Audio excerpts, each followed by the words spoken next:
NEET की परीक्षा में दिए गए ग्रेस मार्क्स खत्म कर दिए गए हैं और ग्रेस नंबर वाले 1563 उम्मीदवारों को फिर से परीक्षा देने का विकल्प होगा।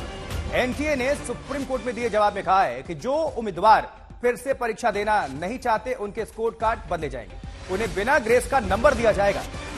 तो नीट परीक्षा में उन उम्मीदवारों को ग्रेस नंबर दिए गए थे जिनकी परीक्षा देर से शुरू हुई। लॉस ऑफ टाइम की भरपाई के लिए उम्मीदवारों को ग्रेस नंबर्स दिए गए थे। विवाद इसी ग्रेस नंबर पर हुआ और ग्रेस नंबर वाले उम्मीदवारों में से 2 के 718 और 719 नंबर मिले, जो फुल नंबर से सिर्फ 2 और 1 नंबर कम है। तमाम सवाल खड़े हुए। हालांकि पेपर लीक को लेकर भी सवाल उठाया गया, लेकिन इनकार किया है एनटीए ने। वहीं धर्मेंद्र प्रधान ने भी साफ इनकार किया है। सुनवाई हुई हमारी, हमने जनहित याचिका फाइल की थी अपनी स्टूडेंट इस्लामिक ऑर्गेनाइजेशन के बिहाफ पे, जिसमें हमने कई मुद्दे उठाए थे। जिसमें सबसे पहला हमारा मुद्दा था कि आपने शुरुआत से इसमें गड़बड़ियां की हैं। जैसे आपने इसका रजिस्ट्रेशन रीओपन किया है 2 दिन के लिए, उसका आपने कोई हमारे पहले से कोई नोटिफिकेशन नहीं इशू किया। दूसरा इशू हमने ये रेस किया था कि जो आपने ग्रेस मार्क्स पेपर लीक का इशू था और तीसरा ग्रेस मार्क्स का इशू था। तो आज ग्रेस मार्क्स का इशू कोर्ट ने कंसिडर किया है और उसमें ये कोर्ट ने ये बोला है कि कोर्ट एनटीए ने आके क्लैरिफिकेशन दिया है, कमेटी बनाई जिसके बेसिस पे कोर्ट ने ये बोला है कि ठीक है, जितने भी स्टूडेंट्स ने जिनको ग्रेस मार्क्स अवार्ड हुए हैं ये सब दोबारा से अपीयर होंगे 23 जून को और इनका रिजल्ट 30 जून को डिक्लेयर किया जाएगा।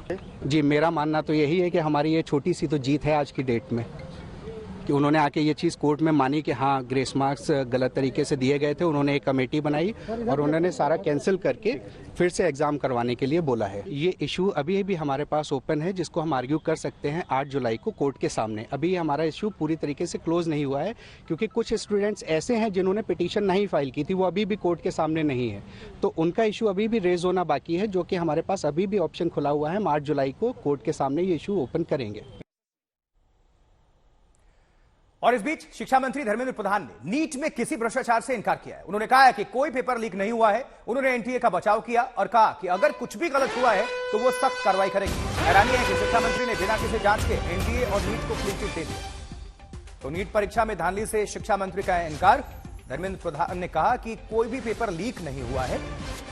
एनटीए और नीट को धर्मेंद्र प्रधान की यह क्लीन चिट है।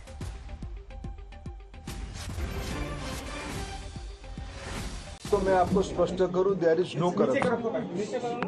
ये जो एक वातावरण बनाई जा रही है कि बहुत बड़ा एनामोली हुई है नीट के संबंध में। पिछले दिनों में नीट में आपकी जानकारी के लिए बताऊं 24 लाख स्टूडेंट्स अपीयर करते हैं। अभी जो मसला जो सुप्रीम कोर्ट के सामने आज भी चल रहा है, सरकार ने अपना पक्ष रखा है उसमें, ये लगभग 1550 स्टूडेंट की है और एक ग्रेटर क्वेश्चंस कुछ उठाए गए हैं। सरकार उसकी सामना करने के लिए, उसको संतुष्टि के साथ बच्चों को उत्तर देने के लिए बहुत प्रामाणिकता के साथ खड़ा है। स्पेसिफिक घटना जो आए हैं उसको सरकार गंभीरता से लिया है। एकेडमिशियंस की कमेटी बनी है, उन्होंने कुछ रिकमेंडेशन किया है। उस हिसाब से सरकार आज कोर्ट के सामने उस पक्ष को रखेगा और बाकी जो नीडफुल सुप्रीम कोर्ट के आदेश से ही कुछ साल पहले से एनटीए की गठन हुई है। पिछले दिनों में आज एनटीए लगभग 3 बड़े एग्जामिनेशन कराते, सक्सेसफुली कराती है। नीट, जेई और सीयूईटी। इतने बड़े देश में जब 13 लैंग्वेज में एग्जामिनेशन होगा, विश्व के कई देशों में एग्जामिनेशन सेंटर होगी, कई प्रकार के स्टूडेंट्स उसमें पार्टिसिपेट करते हैं। जो घटना हमारे सामने आई, निश्चित रूप में दोषियों को उसमें दंड दिया जाएगा। लेकिन मैं विद्यार्थियों को मुख्यतः और अभिभावकों को आश्वस्त करना चाहूंगा, भारत सरकार और उसकी इंस्ट्रूमेंट एनटीए कमिटेड है बच्चों को ट्रांसपेरेंट तरीका से अपनी संतुष्टि से न्याय देने के लिए। वहीं शिक्षा राज्य मंत्री सुकांतु मजूमदार से आज तक के संवाददाता मिलन शर्मा ने बातचीत की। आपको सुनाते हैं। उसी को सामने आगे लेके जाना है। नीट के विषय पर सर धर्मेंद्र प्रधान जी ने सामने आकर सारे सवालों के जवाब दिए। उन्होंने कहा कि क्रेडिबल इंस्टीट्यूशन है और बच्चों के लिए जो भी अच्छा होगा वो करेंगे। आज सुप्रीम कोर्ट ने भी कहा कि ग्रेस मार्क्स हटाएंगे। आप सहमत हैं इन बातों से सर? देखिए, आदरणीय शिक्षा मंत्री धर्मेंद्र प्रधान जी ने जो बताया वही हमारी स्टैंड है, सरकार की स्टैंड है। और हम सबको आश्वस्त करते हैं, स्पेशली जो गार्जियंस है उनको आश्वस्त करते हैं कि ये सरकार आपके साथ खड़ी हुई है। कोर्ट जैसा बोलेगा हम ऐसे करेंगे, क्योंकि कोर्ट को सबको मानना पड़ता है। तो विषय सब जुडिस है, कोर्ट के सामने है, कोर्ट पूरी चीजें देख रही है। और हम हमारे आदरणीय शिक्षा मंत्री जी धर्मेंद्र प्रधान जी ने जो बताया उसको लेकर आगे बढ़ेंगे।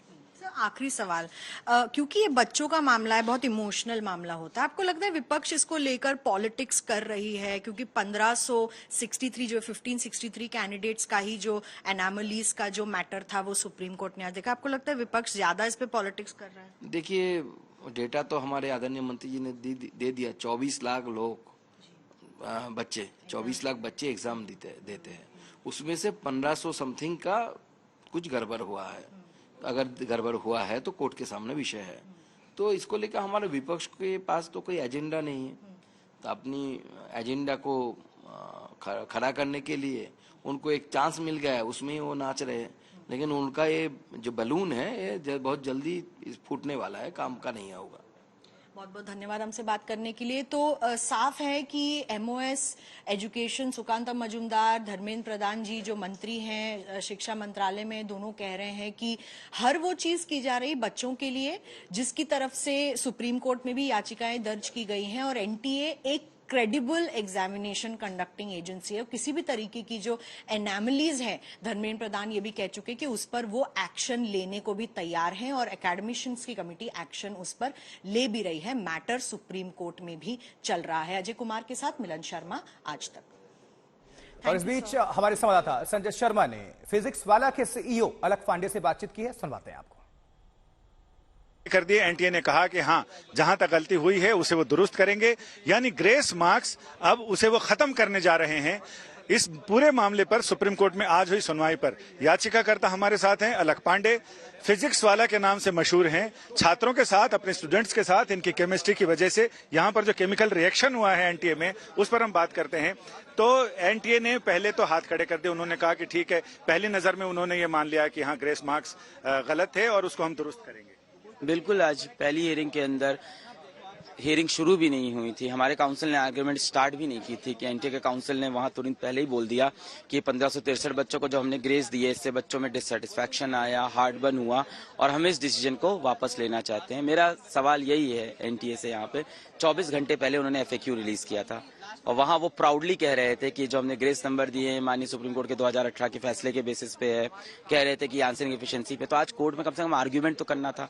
इसका मतलब कहीं ना कहीं उन्हें पता था कि ये जो मैकेनिज्म अडॉप्ट किया, जैसे ही ये कोर्ट में जाएगा इट विल नॉट स्टैंड, और आते ही उन्होंने एग्री कर लिया। अब इसमें बड़ी बात ये उठती है कि उन्होंने खुद से तो बताया नहीं था ग्रेस नंबर दिए, वो तो हम लोग ने पकड़ा था 719 से 700, एक ही सेंटर पे 6-720 से, तब उन्होंने बताया ग्रेस नंबर दिए हैं। और पहले ही दिन माननीय सुप्रीम कोर्ट के पास आते ही वो बोलते हैं कि ये चीज गलत है। यानी जब तक चीजें माननीय सुप्रीम कोर्ट पे नहीं पहुंचती, कोर्ट नहीं पहुंचती, एनटीए वो चीजें अपनी मनमानी से कर रहा है और पब्लिक डोमेन में बता भी नहीं रहा है। ये नेशनल टेस्टिंग एजेंसी है, कितनी बड़ी हार है हम सबकी, किसी की जीत नहीं हुई है आज, ये सबकी हार हो गई है। वो बॉडी जो इतने बड़े बड़े एग्जाम कराता है, वो आके पहली हियरिंग के अंदर एग्री कर जाता है कि मैंने ये स्टेप गलत लिया था, और 24 घंटे पहले वो स्ट्रांगली इस चीज के लिए पब्लिक डोमेन में कह रहा था कि हमने सब सही किया है। तो क्या हर मुद्दे के लिए हमें हाईकोर्ट या सुप्रीम कोर्ट पहुंचना पड़ेगा? ऐसी कितनी डिस्पेरेंसीज है उनके अंदर। हमें अभी भी एक जांच कमेटी की मांग करते हैं, जो अब तो जांच बनती है इनकी, क्योंकि आके पहली बार में एग्री करते हैं कि हमने गलत किया था। ग्रेस नंबर का कॉन्सेप्ट ही पूरा एब्सर्ड है, पहली हियरिंग के अंदर ये चीज प्रूव हो जाती है। दूसरा, वो पेपर लीक वाला मुद्दा माननीय सुप्रीम कोर्ट ने कहा है कि वो ओपन रहेगा और उस पर हम देखेंगे। कल को इवन काउंसलिंग हो जाती है, एडमिशन हो जाती है, तो हम भी, हमारे पास सारी शक्तियां हैं चीजों को सही करने की। इनफैक्ट जो अभी एनटीए ने सोल्यूशन दिया है वो भी राइट टू इक्वालिटी का वायलेशन है। अभी भी जो सोल्यूशन आया है 1563 बच्चे या तो री एग्जाम दे दें, या तो ये बच्चे अपने ओरिजिनल नंबर बिना ग्रेस वाले नंबर के साथ खुश रह जाएं। फिर वो री एग्जाम 23 जून को कराएंगे, उसका रिजल्ट 30 जून के पहले निकाल देंगे, फिर से रैंक शफल करेंगे काउंसिल। उस बच्चे का क्या जो माननीय हाईकोर्ट नहीं पहुंच पाया, उसके बारे में क्या कहेंगे? उसने तो रेज ही नहीं किया, उसका समय नुकसान हुआ कि नहीं। और कहाँ पता है बच्चों को? देश में कितने बच्चों को पता होगा? आप एक पोल करा लीजिए कि आपको पता है कि आपका समय का नुकसान होता है, आपको माननीय हाईकोर्ट। बच्चे एक्सेप्ट करते हैं कि सेंटर में समय का नुकसान तो होता ही 10-15 मिनट, तो नॉर्मल है, वो तैयारी इस हिसाब से करके जाते हैं। उनको नहीं पता है कि एग्जाम खत्म हुआ उसका साइकिल उठा के भैया आप चलो हाई कोर्ट में अपील करो। तो ये जजमेंट मतलब इस चीज में अभी भी चीजें बाकी हैं। मेरे ख्याल से आगे हियरिंग इसीलिए लगी है, तो अभी भी राइट टू इक्वालिटी का वायलेशन है। सिर्फ उन्हीं बच्चों को ग्रेस मिल रहा है जो लॉयर हायर कर सकते थे, जिनके पास पैसा था, जो हाईकोर्ट पहुंच सकते थे। उस गांव के बच्चे का क्या जिसके पास लॉयर हायर निकल पैसे, जिसके पास ये इन्फॉर्मेशन ही नहीं, जो गिरी जुरी हालत में किसी तरह से 4 पैसे बटोर के मेडिकल एग्जाम की तैयारी करके डॉक्टर बनना चाहता है जीवन में, उसे आप इन सब में फंसाओगे कि तुम यार हाईकोर्ट जाओ, ये करो वो करो। तो इट्स जहां तक हार की बात है तो कम से कम 2 पीढ़ियां हार चुकी हैं। एक तो जो एग्जाम दे रहे थे वो हार चुके हैं, दूसरा जो एग्जाम ले रहे थे वो भी कोर्ट के आगे बता रहे हैं कि वो भी हार चुके हैं। किसी की जीत नहीं हो रही है। ये मतलब दिस इज आवर कंट्री, हमारा नेशन है। ये मुद्दा सेंसिटिव है, ये दिखा रहा है कितनी डिस्पेरेंसीज है हमारे मतलब एक टेस्टिंग एजेंसी में। इसको सीरियसली लेना चाहिए। एजुकेशन को इस तरह से क्यों इतना लो प्रायोरिटी में, और वो एजेंसी 24 घंटे तक पहले पब्लिक डोमेन के अंदर ये बोल रही है कि सारा सब कुछ सही है, और आते ही आर्ग्यू भी नहीं करती है, कहती है कि हमारा फैसला ही गलत है। ऐसे कितने गलत फैसले आपने लिए हैं। इतनी अच्छी, देखिए मैं कहता हूँ ऐसी सारी चीजें खराब नहीं है इस देश में। एनईपी अच्छी बनाई है हम लोग ने, यूपीएससी का एग्जाम इतने अच्छे से यही इसी देश में होता है, कभी पेपर लीक नहीं होता। आईआईटी एडवांस का एग्जाम क्या खूबसूरत तरीके से होता है, कितना बेहतरीन टैलेंट निकल के आता है, और वहीं पे एक एग्जाम इस तरह से हो रहा है। तो ऐसा नहीं है कि हमारे पास एग्जाम्पल्स नहीं है जहां चीजें सही हो रही है, उनको अडॉप्ट करते हैं ना और सीरियसली लेते हैं ना। इसको क्यों इतना लेट बैक तरीका है हमारा। अभी सारे लोगों ने, याचिकाकर्ताओं ने मांग की कि इस मामले की जांच कराई जाए, फ्यूचर में ऐसा ना हो उसके इंतजाम किए जाएं। शिक्षा मंत्री उधर कह रहे हैं, धर्मेंद्र प्रधान, कि कोई भ्रष्टाचार नहीं हुआ। बिना जांच के रिपोर्ट किसने दी कि भ्रष्टाचार हुआ या नहीं हुआ? देखिए ये बड़ा कंट्रोवर्शियल है ये बात। अभी उनका कहना, मैं उनको पर्सनली भी जानता हूँ, मुझे नहीं पता ये ऑफिशियल स्टेटमेंट है भी कि नहीं। उनकी प्रेस कॉन्फ्रेंस अभी हुई है, प्रेस कॉन्फ्रेंस में उन्होंने सबके सामने कहा है। देखिए तो फिर ये बड़ा ही कंट्रोवर्शियल स्टेटमेंट है मुझे लगता है, क्योंकि अभी मामला माननीय हाईकोर्ट के अंदर है, जहाँ पे पेपर लीक पटना के शास्त्री नगर स्टेशन का एफआईआर है, और अभी चीजें हाईकोर्ट के अंदर है, मैटर सब जुडिस है। तो इस पे तो मैं भी कुछ नहीं कह सकता कि हुआ है भ्रष्टाचार की नहीं। This for the court to decide. और आज माननीय सुप्रीम कोर्ट के अंदर पहले ही जजमेंट में डिसीजन दिख रहा है कि डिस्पेरेंसीज तो है पेपर के अंदर, भ्रष्टाचार मैं नहीं कह सकता। Let's not take this toward corruption की करप्शन यहाँ से एनटीए से। मैंने ऐसे एलिगेशन अभी तक कहीं किसी वीडियो में कहीं नहीं बोला। मैं नहीं कह रहा हूं, मैं कह रहा हूं कि हो सकता हो कि केयरलेसनेस होगी, हो सकता हो प्रोसेस में गैप होंगे, पर हाँ जो पेपर लीक का पूरा कहानी है वो एक अलग मुद्दा है, वहां भ्रष्टाचार निकल सकता है। उन्होंने इतना जरूर माना कि 6 सेंटर ऐसे थे जहां पर किसी दूसरे सेट के क्वेश्चन पेपर, अरे तो 6 थे कि 60 थे, सवाल तो ये है ना। 6 क्या उन्होंने माना नहीं है, मानिए हाईकोर्ट ने उनको बोला कि मानो, उन्होंने थोड़ी खुद बोला कि हमने खुद से देखा 6 सेंटर पे टाइम लॉस हुआ है। उन्होंने कुछ नहीं किया है। जब कोर्ट उनको चीजें करने को कहता है तो वो करते हैं। मतलब कहने का मतलब उनके खुद के कोई स्टैंडर्ड ऑपरेटिंग प्रोसीजर्स है ही नहीं पोस्ट एग्जामिनेशन। जब बच्चे कोर्ट जाएंगे और जो रेस करेगा तब वो इश्यू को सुनेंगे। जो बच्चे मानिए हाईकोर्ट पहुंच के नहीं बता पाए हमारे समय का नुकसान हुआ है, उन सेंटर्स को इन्होंने चेक भी नहीं किया है। देश में 4750 सेंटर है, क्या हर एक सेंटर के लिए ये एक एफिडेविट दे सकते हैं कि हमने इंश्योर किया है कहीं और समय का नुकसान नहीं हुआ है? क्या ये एक एफिडेविट दे सकते हैं? क्या ये एक ऑडिट करा सकते हैं इस बात की? नहीं करा सकते ना। आखिरी सवाल ये कि अभी बहुत सारे सवाल हैं जिनके जवाब नहीं मिले। क्या जब 7 हाईकोर्ट से याचिकाएं यहाँ आएंगी ट्रांसफर होके और यहाँ सुनवाई होगी तो उससे बहुत सारे और सवाल पैदा होंगे जिस पर एनटीए को जवाब देना? देखिए बिल्कुल सही बात है। आज पहले मतलब आज हमारी पहली सुनवाई थी और एनटीए के डायरेक्टर साहब मौजूद थे यहाँ, यानी अब उनको भी समझ में आ गया कि ये मैटर गंभीर हो चुका है और अभी बहुत सारी याचिकाएं और आएगी। हमारी भी याचिका अभी ओपन ही है। इनफैक्ट जब माननीय जज ने बोला कि आप सेटिस्फाइड हो डिसीजन, तो हम लोग ने बोला कि हम सिर्फ इस बात से सेटिस्फाइड है कि ग्रेस नंबर का कॉन्सेप्ट गलत है, पर जिस तरह से इसको आप हटा भी रहे हैं और री एग्जाम सिर्फ उन्हीं बच्चों करा रहे हैं, हम पूरी तरह से सेटिस्फाइड। कोर्ट में सब सुनवाई हुई, सुप्रीम कोर्ट में सब सुनवाई हुई और संजय शर्मा हमारे सहयोगी सुबह से इस मामले में नजर बनाए हुए हैं। संजय का रुख करेंगे। संजय, माननीय सुप्रीम कोर्ट ने क्या कुछ कहा है और एनटीए ने क्या जवाब में कहा है, ये सब कुछ आप दर्शकों के बीच रखें। आशुतोष, एनटीए ने अपने जवाब में यही कहा है कि जो ग्रेस मार्क सिस्टम है उसको वो विड्रॉ कर रहा है और उसको विड्रॉ करने के बाद जिन छात्रों को 1563 छात्र हैं, जिन छात्रों को ये लगता है कि बिना ग्रेस मार्क के भी उनकी रैंकिंग बहुत अच्छी है, उन्हें अच्छी जगह एडमिशन मिल जाएगा, वो गो अहेड आगे बढ़े। लेकिन जिनको लगता है कि ग्रेस मार्क हटने से उनकी रैंक बहुत खराब हो जाएगी, वो चाहें, उनकी इच्छा पर है, वो चाहें तो एग्जाम दे सकते हैं फिर से 23 जून को, यानी आज से ठीक 10 दिन बाद 23 जून को वो एग्जाम कंडक्ट होंगे, वो दे दें और 30 जून से पहले उसका रिजल्ट आ जाएगा, यानी 7 दिन के अंदर इसका रिजल्ट आ जाएगा। और इसके बाद, लेकिन ये नहीं बताया कि छात्रों को क्या ये छूट होगी कि वो पहले वाला रिजल्ट अडॉप्ट करें या बाद वाला रिजल्ट अडॉप्ट करें। जिस तरह से भारत के लोकतंत्र में चुनाव प्रक्रिया है, कोई विधायक अगर सांसदी का चुनाव लड़े या कोई सांसद विधायकी का चुनाव लड़े तो उसके बाद वो डिसाइड करता है कि उसे पुराने पद पे रहना है या नए पद पे जाना है।